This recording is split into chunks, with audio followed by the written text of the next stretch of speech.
These two 11-year-old black twins found a billionaire's wallet. What they did next shocked him. Damon and Derek Williams were hungry, desperate. Their grandmother was dying. Then they found $50,000 in cash. But that wasn't what shocked the billionaire. It was what else was inside that wallet. Documents so sensitive they could have made these children millionaires overnight. Secrets that could destroy his entire empire. He watched through security cameras as the twins opened his wallet, saw them discover his biggest vulnerabilities, his corporate secrets, his personal fortune access codes. Any adult would have exploited this gold mine. Most children would have been curious enough to look deeper. But these boys did something that left a tech billionaire speechless. They had every reason to take advantage, every excuse to help themselves first. Instead, their choice revealed a character so pure it would change not just their lives but an entire community. This is their story. To understand why their choice shocked a billionaire, you need to see what 11-year-old Damon and Derek Williams faced every single day. The rusty alarm clock buzzed at 5 a.m. in their cramped trailer. The boys shared a single mattress on the floor while Grandma Louise slept on the fold-out couch. Her diabetes made her nights restless. Her groans of pain woke them most mornings. The twins had learned to move quietly. Grandma needed every minute of sleep she could get. Derek, the slightly older twin by 12 minutes, always woke first. He'd shake Damon gently and whisper the same thing every morning. Time to hunt. That's what they called collecting aluminum cans. Hunting. They'd slip out of the trailer before dawn, leaving Grandma a note. Gone to school early. Love you. She didn't need to know about the hunting. She was worried enough already. Their first stop was always behind Murphy's Diner on 53rd Street. The workers threw out soda cans from the previous night's service. On a good morning, they'd find 20 cans. That was $1. Damon was the gentler twin. He'd sketch pictures of houses in his notebook margins during these morning hunts. Houses with electricity that stayed on. Refrigerators with food inside. Bedrooms where kids didn't share mattresses. Derek was the protector. He memorized which dumpsters were safe and which belonged to business owners who called the police on vagrant children. He kept a mental list of every pharmacy's insulin prices. Walgreens, $180. CVS, $195. The clinic downtown, $200, but they do payment plans. School started at 8 a.m., but the boys arrived by 7:15. The building opened early for breakfast program kids, free toast and juice, their only guaranteed meal of the day. They shared one backpack between them. Derek carried it on odd days, Damon on even days. Inside, 2 notebooks, 3 pencils worn down to stubs, and a calculator with a cracked screen that still worked if you pressed the numbers just right. During lunch, while other kids complained about cafeteria food, the twins ate every bite. They'd save the apple for later, sharing it as an after-school snack during afternoon hunting. Their teachers knew something was different about the Williams boys. Always polite. Never caused trouble. Homework is always completed despite obvious exhaustion. But when Mrs. Patterson, their 5th grade teacher, asked if everything was okay at home, they'd smile and say, "Yes, ma'am. Everything's fine." After school came the real hunting. The financial district threw away lunch cans from expensive restaurants. Business people in suits would toss half-full soda bottles like they were worthless. The twins would wait until the coast was clear, then dig through the clean garbage bins. They'd learn to dress neatly for these afternoon hunts. Clean faces, tucked-in shirts. If they looked like kids walking home from school instead of homeless children scavenging, security guards ignored them. Derek had developed a system. He could spot aluminum from 50 yards away. His eyes were trained to distinguish between profitable bottles and worthless plastic. Damon was better at the actual retrieval. His smaller hands could reach deeper into bins without making noise. By 4 p.m., they'd meet at their counting spot under the Wabash Bridge. Spread out the day's collection. Count together. Derek did the math. Damon sorted by size. 12 cans were made 50 cents at the recycling center. Their best day ever. 43 cans, $2.15. They'd celebrated by buying Grandma a candy bar. Her smile that night made them feel rich. But most days brought 8 to 15 cans, enough for one person's bus fare or a single school lunch for tomorrow. Never enough for both. They walked everywhere, 2 miles to school, to be 3 miles to the recycling center, mile and a half back home. Their shoes had holes, but they stuffed newspaper inside to keep their feet dry. Evenings were homework time by candlelight. The electricity had been shut off 6 weeks ago. Grandma told them it was temporary, but Derek had seen the disconnection notice. They owed $340 to ComEd. Might as well have been $1 million. Grandma Louise tried to hide her condition from the boys. She'd learned to inject insulin in the bathroom with the door locked. But the twins noticed everything. How she'd skip meals, claiming she wasn't hungry. How she'd count and recount her remaining insulin doses. How she'd sit very still when she thought the boys weren't watching, just breathing carefully. They knew she was rationing her medicine, making each dose last longer by taking less. It was dangerous, but insulin cost more than food, and kids needed food to learn. The boys had developed their own secret system. They'd take turns staying awake to watch her breathing at night. If it got too shallow or too fast, they'd wake the other twin. So far, she's been okay. But they lived in constant fear of finding her unconscious. Their most treasured possession was a faded photo of Grandma from when she was young and healthy. On the back, in her handwriting, "Character is what you do when nobody's watching. Broke doesn't mean broken inside." The twins carried this photo everywhere. When Derek wanted to keep extra cans they'd found, Damon would pull out the photo.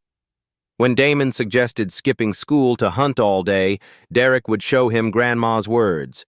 They'd made a pact. Whatever happened, they'd never let poverty break what was inside them.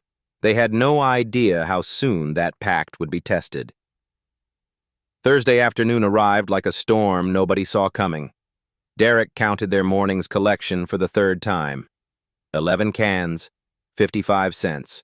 They needed $143 more by 6 p.m., or Grandma Louise would run out of insulin completely. The pharmacy had been clear. No partial payments, no credit, cash only. Damon checked his phone. 4 missed calls from home. His stomach dropped. Grandma never called during school hours unless something was terribly wrong. They ran. 2 miles through Chicago's streets, backpack bouncing between them as they switched off, carrying it every few blocks. Derek's lungs burned. Damon stumbled twice but kept running. The trailer door stood wide open. Never a good sign. Inside, Mrs. Rodriguez from next door was cleaning up spilled orange juice and scattered pills. Her face was grim. "Where's Grandma?" Derek gasped. "Hospital, mijo. The ambulance took her an hour ago." The words hit like a punch. Damon sank onto the couch where Grandma usually slept. Mrs. Rodriguez explained. She'd heard a crash around noon, found Louise unconscious on the kitchen floor, an insulin pen empty beside her. Classic diabetic emergency. "St. Mary's Hospital," she said softly. "But boys, you need to know. They're asking about insurance, about family support." Derek's mind raced. No insurance meant no treatment. No family support meant social services. They grabbed the coffee can containing their life savings. $47.23 in crumpled bills and coins. Not even enough for a taxi to the hospital. The bus ride to St. Mary's took forever. Damon stared out the window while Derek calculated costs in his head. Hospital visit, at least $500.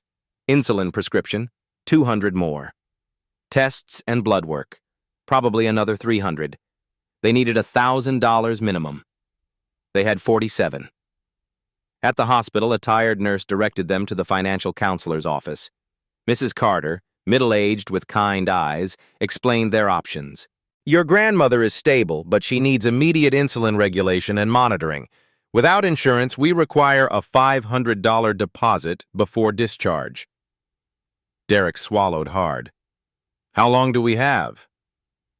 The financial office closes at 5 p.m.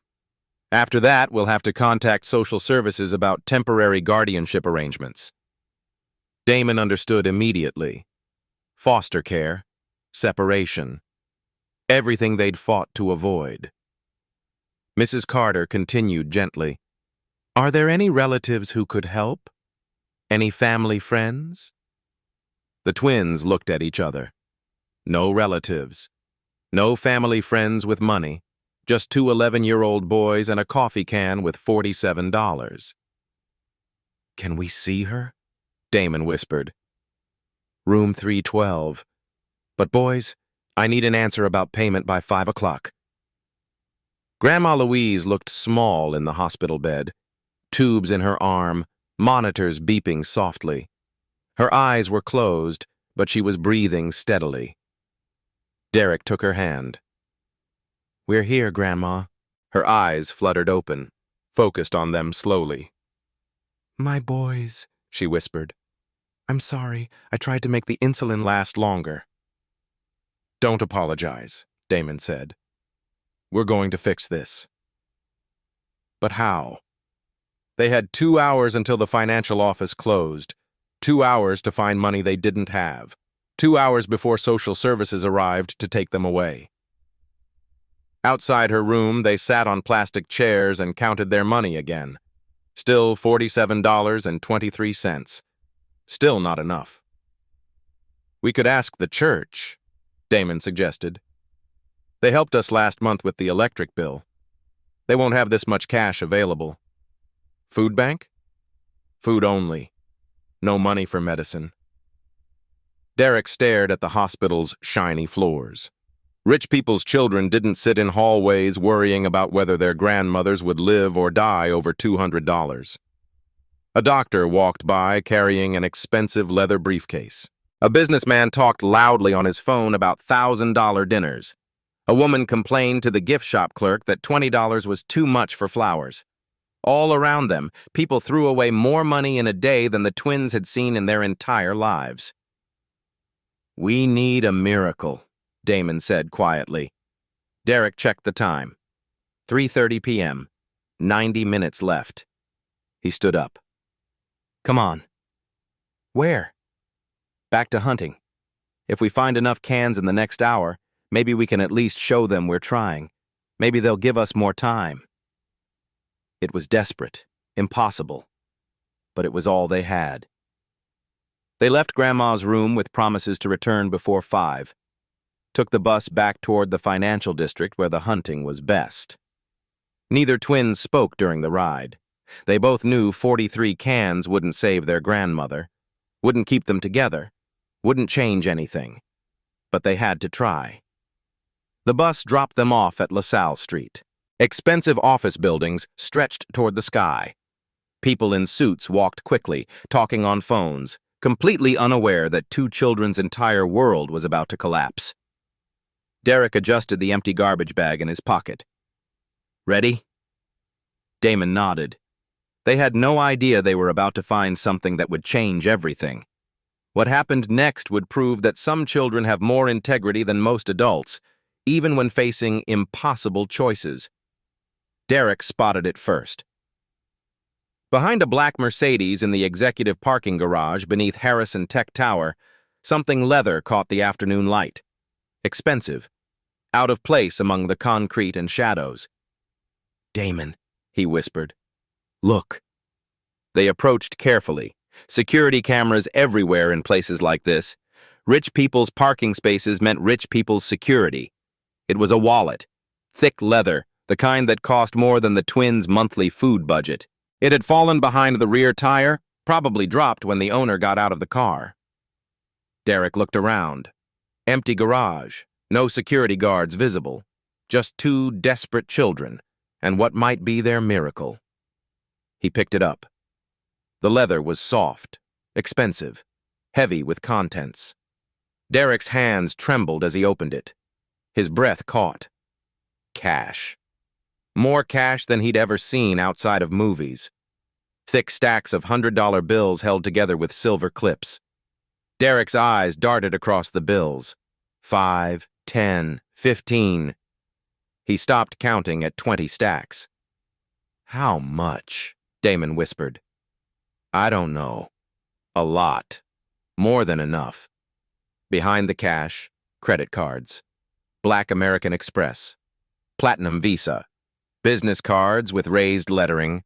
Robert Harrison, Chief Executive Officer, Harrison Technologies. And then Derek saw the other things. A USB drive labeled Classified. Harrison Tech Project Guardian. Printed emails marked Confidential in red stamps. A small notebook page with handwritten passwords and account numbers. Papers that looked important in ways the boys didn't understand but could sense. Damon peered over his brother's shoulder. "Derek, this looks like secret stuff." "I know." They stared at the wallet's contents. Around them, the parking garage hummed with ventilation systems and distant traffic. Above them, thousands of people worked in offices, unaware that two 11-year-old boys held someone's entire financial life in their hands. Derek's mind raced. This money could save Grandma, could pay for her insulin, her hospital bills, maybe months of medical care, could keep them together as a family. The businessman who owned this wallet drove a Mercedes, lived in a world where losing a few $1,000s probably meant nothing, where wallet contents like this were replaceable. "We could take just enough for Grandma," Derek whispered. "Just $200. He'd never miss it."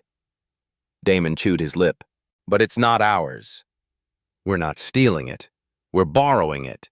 We could pay it back someday when we're older." "How would we pay it back if we don't know who he is?" Derek looked at the business cards again. Robert Harrison, Chief Executive Officer. The address was right here in this building. We could return the wallet and ask for a reward.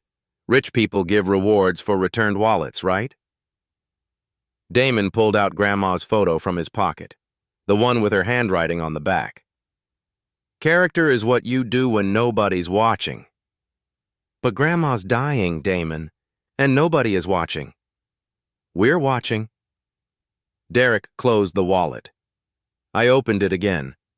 The cash seemed to glow under the garage's fluorescent lights. Enough money to solve every problem they'd ever had. His phone buzzed. Text message from Mrs. Carter at the hospital. "Boys, checking in. Do you have an update on payment? We need to know by 4:45 p.m. 4:45 p.m. They had 30 minutes. "Derek," Damon said quietly, "what would Mom and Dad have done?" The twins had only fuzzy memories of their parents, but Grandma had told them stories. How their father once returned a wallet with $3,000 to a family at Christmas. How their mother gave away her grocery money to help a neighbor pay rent. They would have returned it, Derek admitted, even if it meant losing everything. Derek stared at the wallet again, at the cash that could save their grandmother's life, at the documents that might be worth even more than the money. He made his choice. "Come on, we're going upstairs." The elevator ride to the 32nd floor felt endless. The twins stood in the corner, Derek clutching the wallet against his chest. Damon pressed the button for floor 32 with a shaking finger. "What if they don't believe we found it?" Damon whispered. "What if they think we stole it? What if they call the police?" The elevator dinged. Doors opened to reveal a gleaming reception area with marble floors and floor-to-ceiling windows overlooking Chicago. A security guard looked up from his desk, large, uniformed, suspicious. "You boys lost?" Derek's voice cracked. "We need to return something to Mr. Harrison." "Return what?" Derek held up the wallet. "This. We found it in the parking garage." The guard's eyebrows raised. He picked up his phone, spoke quietly into it. 2 minutes later, a woman in an expensive business suit emerged from a hallway. Elizabeth Morrison, according to her name tag, assistant to the CEO. "You boys found Mr. Harrison's wallet?" "Yes, ma'am," Damon said. "Behind his car downstairs." Elizabeth studied their faces.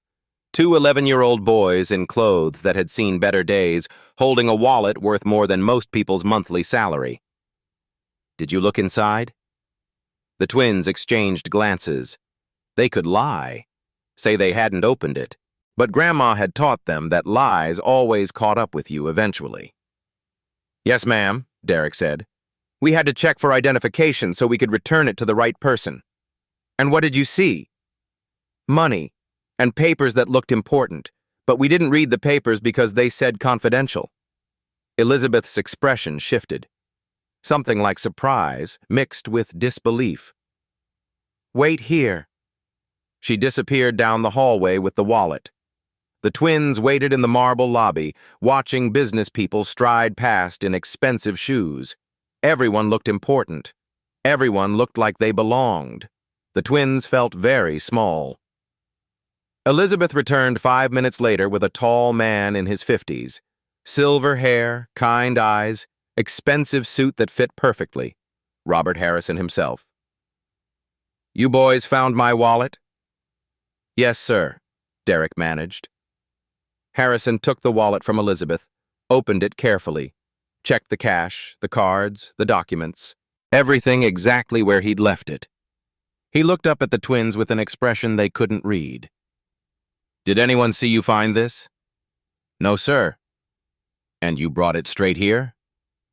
"Yes, sir." Harrison was quiet for a long moment, studying their faces. "Why?" The question hung in the air. Derek thought about Grandma dying in a hospital bed, about social services coming at 5 p.m., about foster care and separation and everything they were about to lose. He thought about the easy answer. "We need money for medicine." Instead, he heard himself say, "Because it's yours, sir. And our grandma taught us that broken doesn't mean broken inside." Something changed in Harrison's eyes. Everything was about to change. Harrison thought he understood human nature after 30 years in business, but these children were about to teach him something that would change his entire worldview. Robert Harrison stared at the two boys in his marble lobby. 11 years old, obviously poor, but carrying themselves with dignity most of his business partners lacked. "Your grandmother taught you that?" he asked quietly. "Yes, sir," Damon said. "She raised us after our parents died." Harrison opened his wallet again. $52,000 in cash, classified documents, personal banking passwords. These children had held the power to destroy his company. Instead, they'd ridden the bus across Chicago to return it. "I'd like to give you boys a reward," Harrison said. Derek and Damon exchanged glances. "That's not necessary, sir," Derek replied. "How about $1,000 each?" Elizabeth Morrison watched, amazed. She'd worked for billionaires for 15 years. She'd seen people fight over lunch receipts, steal credit for $1,000 ideas. These boys were turning down $2,000. "Sir," Damon said carefully, "could we maybe ask for something different?" "What did you have in mind?" "Our grandma's in the hospital. She needs medicine. Could we maybe have $200 for her insulin?" The words hit Harrison like a physical blow. These children could have taken $52,000. They were asking for $200. "Elizabeth," Harrison said quietly, "call my driver. We're going to St. Mary's Hospital." "Sir?" Derek looked confused. "Your grandmother needs insulin. I'm handling this personally." The ride took 12 minutes in Harrison's black SUV. The twins sat in leather seats that cost more than everything they owned. "Why are you helping us?" Damon asked. Harrison considered the question. "Because you boys just proved something I thought was extinct." "What's that, sir?" "Integrity." At the hospital, Harrison strode through corridors like he owned the place, which, the twins learned later, he practically did. In the financial office, Mrs. Carter recognized him immediately. "Mr. Harrison, how can I help you?" "Louise Williams's account. I'm covering all medical expenses, current and future." Mrs. Carter's eyes widened. "All expenses?" "Everything. Hospital stay, medications, follow-up care, unlimited medical credit under Harrison Technologies' corporate account." He turned to the twins. "Your grandmother will never worry about insulin again." Derek's voice was barely a whisper. Why? Because what you did today was worth more than any amount of money. In Grandma Louise's room, she was awake and alert. Boys, she said weakly, who is this gentleman? Ma'am, Harrison said, I'm Robert Harrison. Your grandson saved my company today. Saved your company? How? They found my wallet. Inside were documents that could have destroyed my business. Instead of taking advantage, they brought it straight back. Louise's eyes filled with tears. That's how I raised them. I can see that, and I want to make sure you know how extraordinary they are. Harrison pulled Elizabeth aside in the hallway. Run a complete security analysis on those documents, he whispered. I need to understand exactly what these boys could have done. 30 minutes later, Elizabeth called back. Robert, the USB contains our Guardian AI project, worth $50 million to competitors. The emails detail our acquisition strategy. That's the potential for billions in stock manipulation. And the passwords access your Cayman accounts. $47 million. Harrison felt his knees weaken. Two 11-year-old boys had held nearly $100 million in opportunities. They'd asked for $200 to save their grandmother's life. He stared at the twins through the hospital window. They were holding their grandmother's hands, telling her about their day. In 30 years of business, Harrison had never encountered such pure character. He pulled out his phone. Elizabeth, clear my calendar for the rest of the week. Get our legal team working on something special. These boys just reminded me why I got into business in the first place. Something extraordinary was about to begin. While the twins returned to their normal life, Harrison was starting an investigation that would change everything they thought they knew about their future. Harrison convened an emergency weekend meeting in his private conference room. His core team sat around the mahogany table, confused by the urgency. I need complete background checks on the Williams family, Harrison announced. Everything. School records, medical history, family lineage going back 2 generations. His chief legal officer raised an eyebrow. Sir, is this about the wallet? Those boys could have destroyed us. Instead, they asked for $200 to save their grandmother. Elizabeth Morrison opened a thick manila folder marked Project Guardian Angel. She'd been guarding it from the other executives all morning. I've already started preliminary research, she said. There's something you need to see. Meanwhile, the twins had no idea they were being investigated. They returned to Lincoln Elementary Monday morning as local celebrities. Their classmates had heard about the wallet on weekend news. Derek, is it true you found $50,000? Asked Jenny Martinez during recess. We just returned what wasn't ours, Derek replied quietly. But why didn't you keep some? Damon pulled out the faded photo of Grandma Louise. Because broken doesn't mean broken inside. In Harrison's office, mysterious activity continued. His accountant received unusual instructions. Prepare trust fund documentation for minor beneficiaries, large amounts, confidential. Educational consultants were contacted. Best private schools in Chicago, immediate enrollment possible, money no object. The child psychologists were interviewed. Help me understand children who choose integrity over survival. Harrison's office wall displayed something new, a photo from 30 years ago. Young Harrison at age 11, thin and desperate, standing outside a homeless shelter. In the corner of the frame, barely visible, 2 teenage figures helped him to his feet. He'd kept that photo hidden for decades. Now it sat prominently on his desk. Elizabeth entered with an update. The investigation is complete. Robert, what I found will shock you. Tell me. Louise Williams wasn't just any grandmother. She was a teacher who volunteered at homeless shelters. She wrote letters to businesses requesting job opportunities for foster children. Harrison's pulse quickened. But that's not the extraordinary part, Elizabeth continued. Her son and daughter-in-law, James and Maria Williams, died in a car accident 6 years ago. The twins' parents. Robert, I found newspaper clippings. James and Maria Williams were known for helping homeless children. They ran an unofficial shelter in their apartment. Harrison touched the bracelet on his wrist, the one he'd worn for 30 years. There's more, Elizabeth said. I found photos from the shelter where you lived. James and Maria Williams volunteered there, regularly. Harrison's hands trembled. Are you saying... I'm saying these boys' parents might have known you 30 years ago. Tomorrow's meeting will reveal a connection that changes everything. The twins had no idea their honesty had unlocked a 30-year mystery.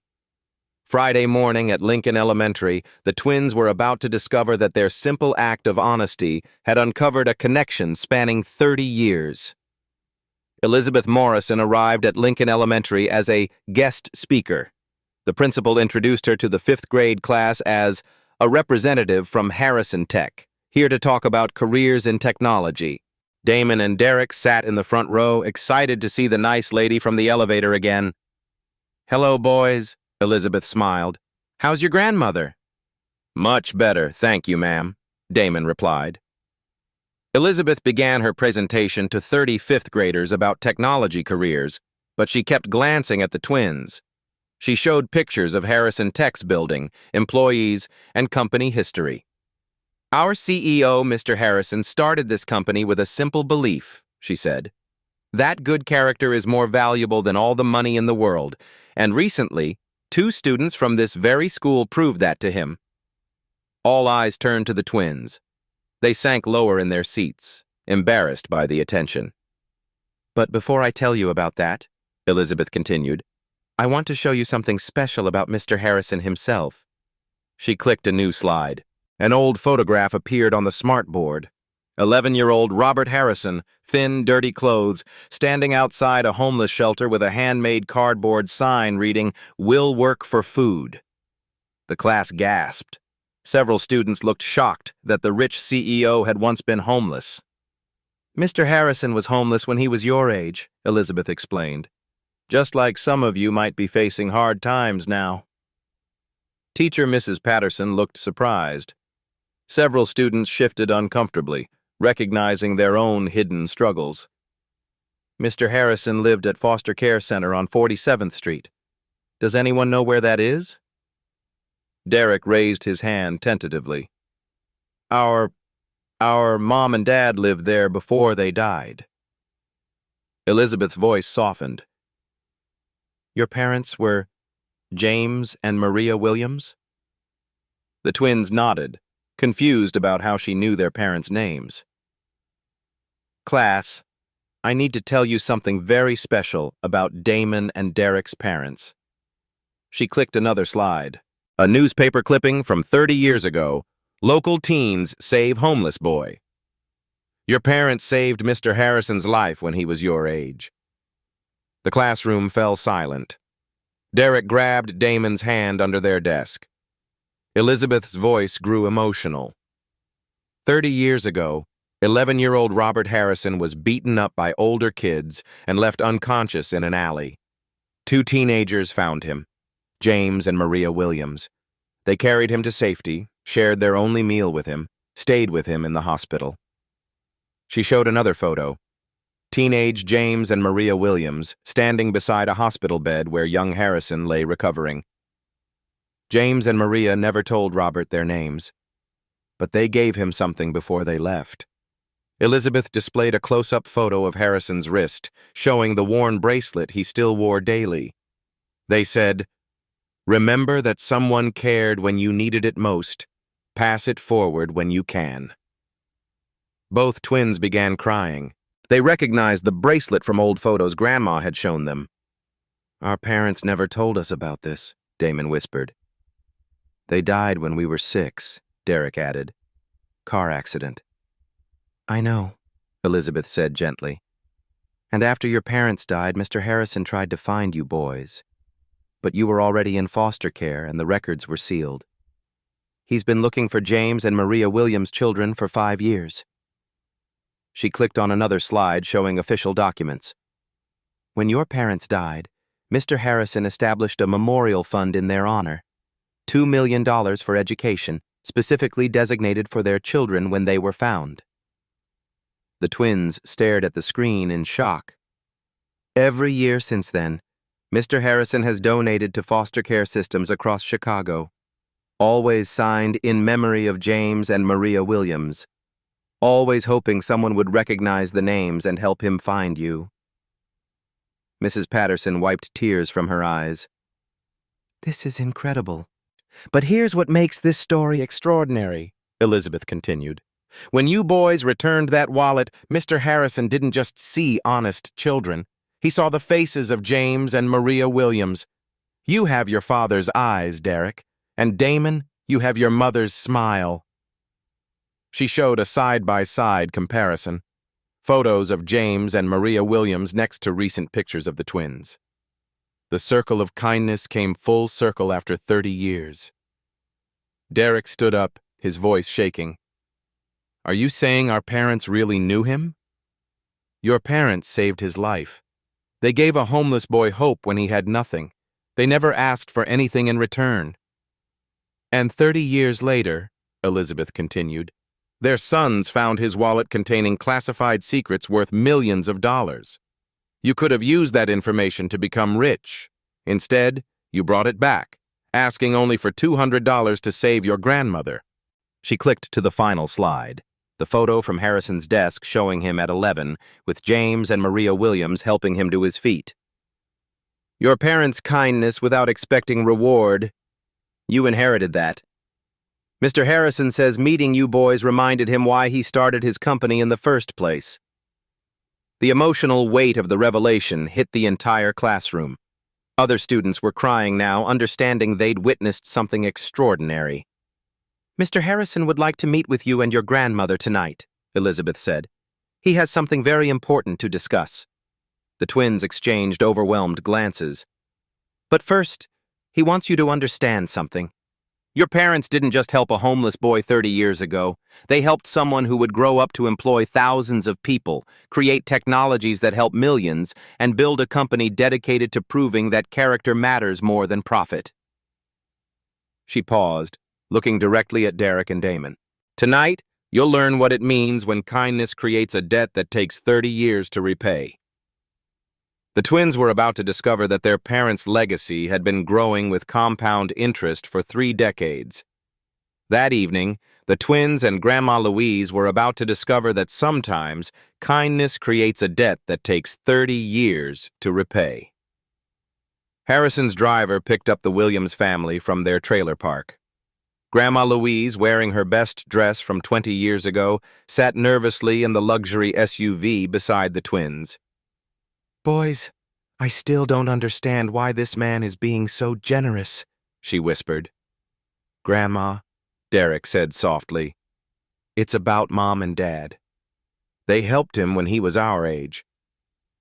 The SUV pulled up to Harrison's estate in Chicago's Gold Coast. 15,000 square feet of limestone and glass with manicured gardens stretching toward Lake Michigan. People actually live like this? Damon whispered, staring at the mansion. Harrison greeted them personally at the front door, still wearing the faded bracelet James and Maria Williams had given him 30 years ago. Mrs. Williams, he said, extending his hand, your grandsons are remarkable children, but I suspect you already know that. They're good boys, Louise replied carefully. Their parents would be proud. That's exactly why we're here tonight, to talk about their parents. Harrison led them to his comfortable living room. Despite the wealth surrounding them, the furniture felt warm and welcoming. Family photos covered the mantelpiece, showing Harrison's journey from homeless child to successful businessman. Mrs. Williams, Harrison began, sitting across from them. 30 years ago, I was an 11-year-old boy sleeping in alleys, beaten and left for dead. Your son and daughter-in-law found me unconscious and saved my life. Louise gasped. James never mentioned saving anyone. They didn't just save me that night, Harrison continued. They visited me in the hospital every day for 2 weeks, shared their dinner money with me, made me believe that someone in this world actually cared whether I lived or died. He pulled out a yellowed piece of paper, carefully preserved in a plastic sleeve. Your son James wrote this note and gave it to me before I was discharged. Louise read aloud. If we ever make it big, we'll find that homeless kid and help him succeed. James Williams, age 16. Her voice broke. That sounds exactly like something James would write. Mrs. Williams, I owe your family a debt I've carried for 30 years. Your son and daughter-in-law gave me hope when I had none. Before I could become successful enough to help them back, they were gone. Harrison's voice grew thick with emotion. When these boys returned my wallet, I realized God was giving me the chance to finally pay what I owe. He opened a leather portfolio filled with official documents. For your immediate family, I want to provide complete medical coverage for you, Mrs. Williams, for the rest of your life. No copays, no limits, no questions asked. Louise started to protest, but Harrison held up his hand. I also want to purchase a house for your family. 4 bedrooms in Lincoln Park near the best schools, paid in full, with a $50,000 annual stipend for living expenses until the boys graduate college. Derek and Damon stared at each other in shock.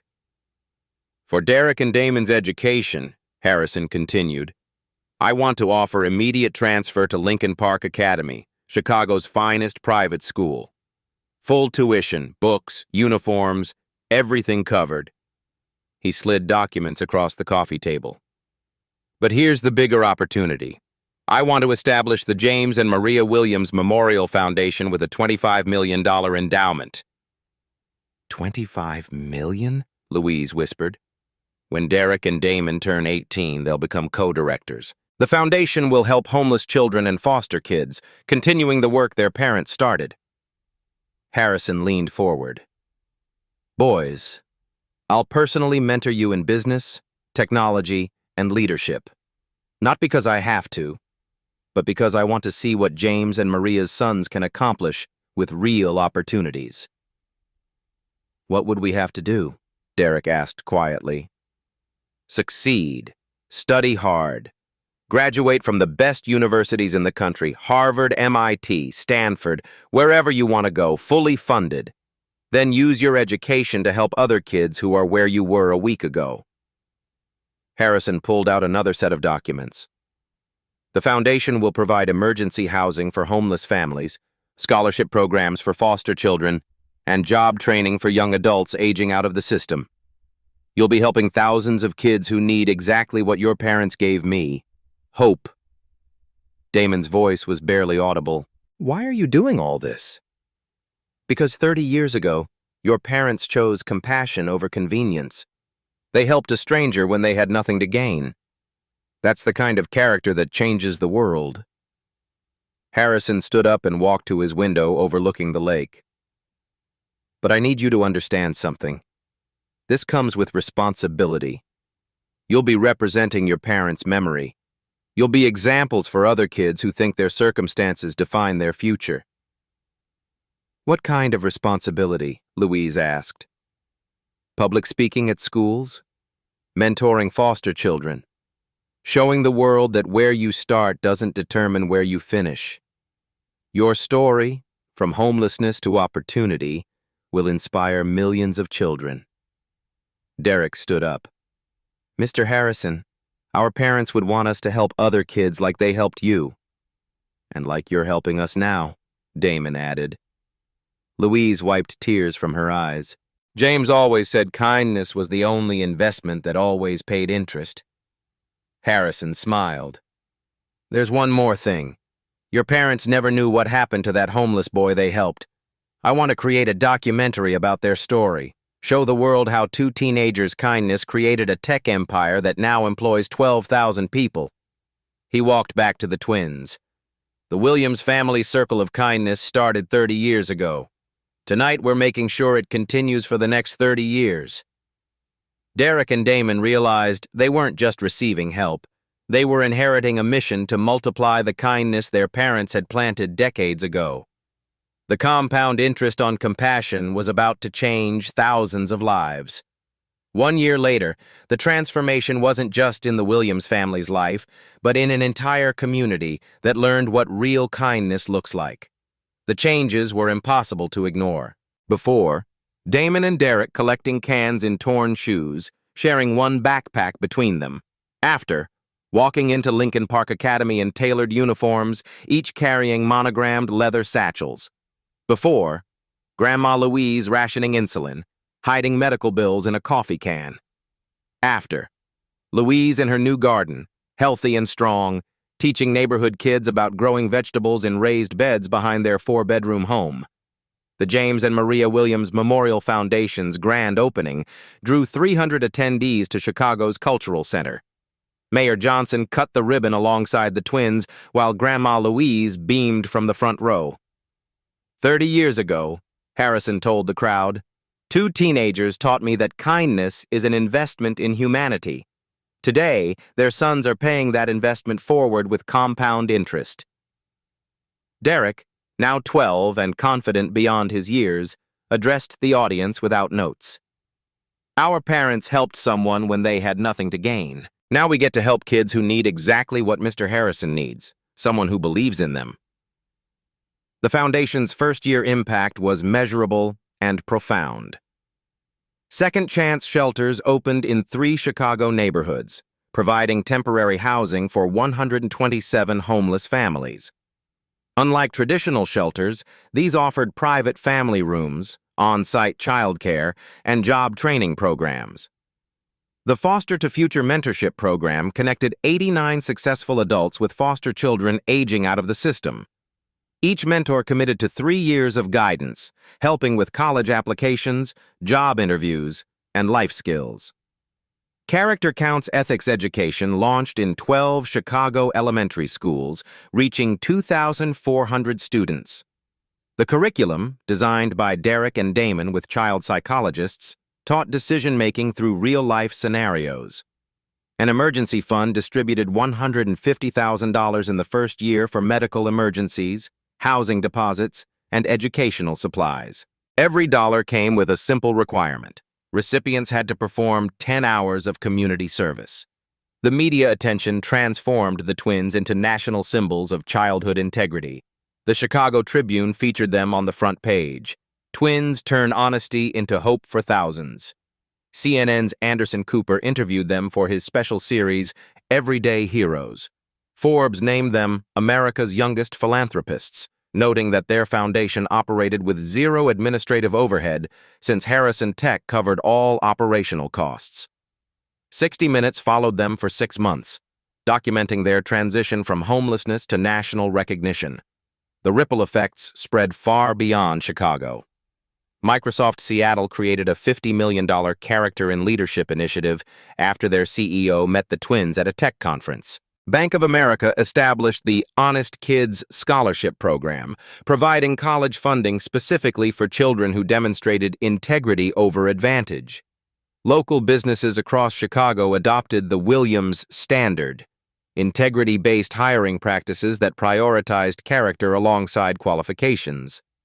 Chicago public schools added mandatory character education to their core curriculum, using the twins' story as a foundational case study. Political impact followed quickly. Illinois Governor Martinez signed the Williams Act into law, requiring life skills training for all foster children and establishing state matching funds for character-based youth programs. The state allocated $25 million annually for homeless family services, directly inspired by the Foundation's success model. National Volunteer Recognition Day was declared an official Illinois holiday, with the twins as the first honorees.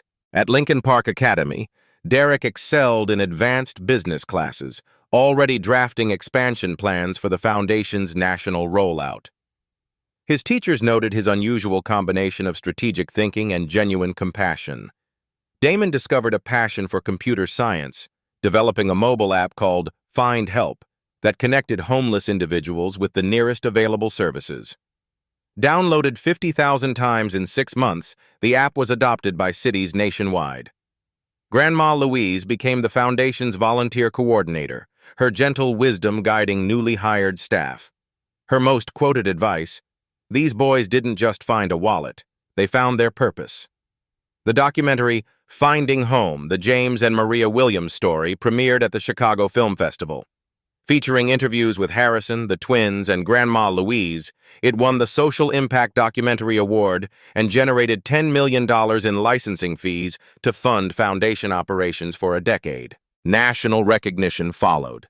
President Williams invited the family to the White House for the National Volunteer Recognition Ceremony, calling them proof that character, not circumstances, determines destiny. Charity Navigator named Derek and Damon Youth Philanthropists of the Year. The American Business Ethics Association awarded Harrison their Lifetime Achievement in Character honor. The foundation model was replicated in 15 cities nationwide, each adapting the Chicago blueprint to local needs. By year's end, the foundation's annual report showed remarkable results.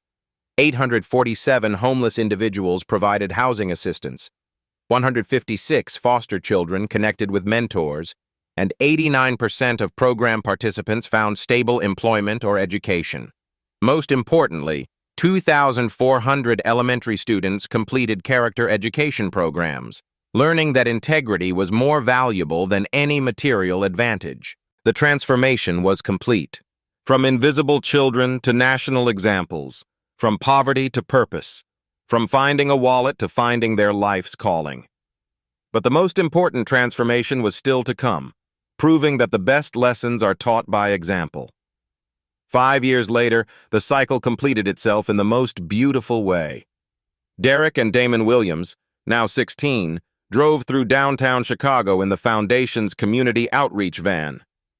They were responding to a call about 2 children found alone behind a restaurant. The location was familiar. The same financial district where they'd once collected cans. The same alley where their lives had changed forever. They found Sarah, 8, and her little brother, Marcus, 6, hiding behind a dumpster, clutching a torn garbage bag. Recently placed in emergency foster care, they'd run away after being separated. Derek approached slowly, remembering his own fear at their age. "Hi there. I'm Derek. This is my brother Damon. We're here to help." Sarah stepped protectively in front of Marcus. "We don't need help. We're fine." Damon smiled gently. "That's exactly what we used to say when we were your age." The twins didn't overwhelm the children with their story immediately.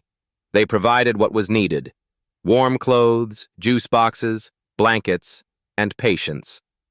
Only after Sarah and Marcus felt safe did Derek share. "5 years ago, we lived under a bridge not far from here." He showed them a photo, himself and Damon at 11, dirty and desperate in this same neighborhood. "Someone helped us when we had nothing," Damon explained. "Now we get to help you."